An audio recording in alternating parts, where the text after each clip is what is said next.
I'm designing a new organ, I'm starting from scratch, so I can, as it were, make it up as I go along. But because we had various sets of pipes and so on that I had to draw around, I had to have them here so that I could measure them all carefully and make sure that everything fitted in place.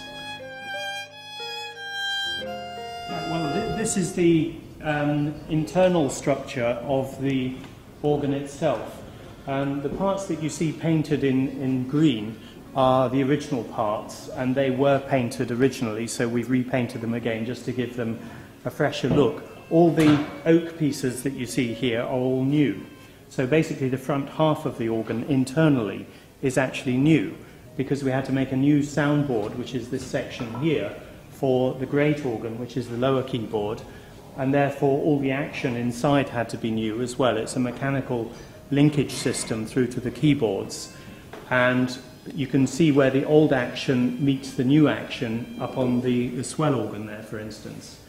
And the bellows is the original bellows, which again has been painted, and all this leather work here has been remade, because leather after a while dries out and it cracks, and therefore it's not airtight anymore.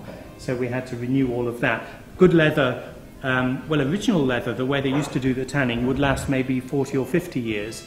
Because of the tanning process nowadays, which is not allowed to use, you know, rather nasty chemicals, the leather probably won't last as long, which is interesting, but at least people won't die in the process of making it, which is quite good, I think.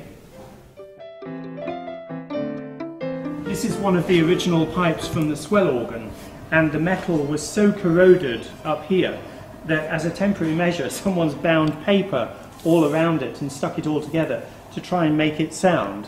So we're using some pipes of the same age, but we're replacing these because these are just totally unusable now. This was the old pipe, and this is the equivalent new pipe. And the walls of the pipes here are made of oak rather than pine. And so we've been able to make them thinner than the originals, which means that we've got a bit more space on the soundboard, the new soundboard that we made, because these were very cramped and they were both difficult to tune, and also they didn't really have enough room to speak. You've got to leave a certain amount of room in front of each of the pipes so they sound properly.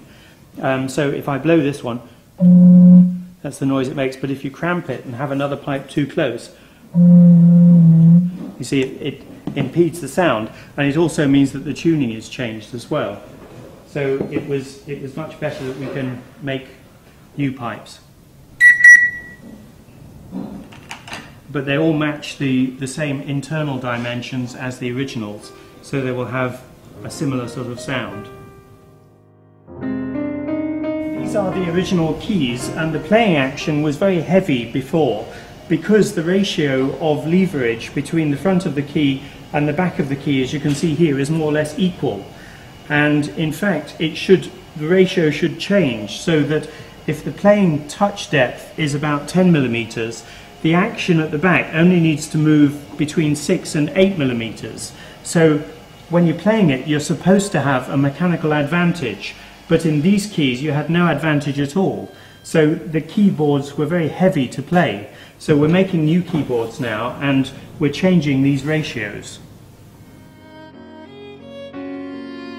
One or two problems are that everything was held together with animal glue originally. And if things are kept nice and dry, then animal glue works very well over a long term. But because this organ was in such damp conditions, everything literally fell apart. All these pipes had to be re-glued, all the soundboard, the old soundboard, you could literally just take things apart by hand. So we had to scrape off all the old animal glue, and because it was a restoration, we've reused animal glue. But because the church is now going to be heated to some extent and a lot drier, the animal glue should last longer. I mean, it did last for, well, nearly 100 years, I suppose. But you know, hopefully it will do better this time.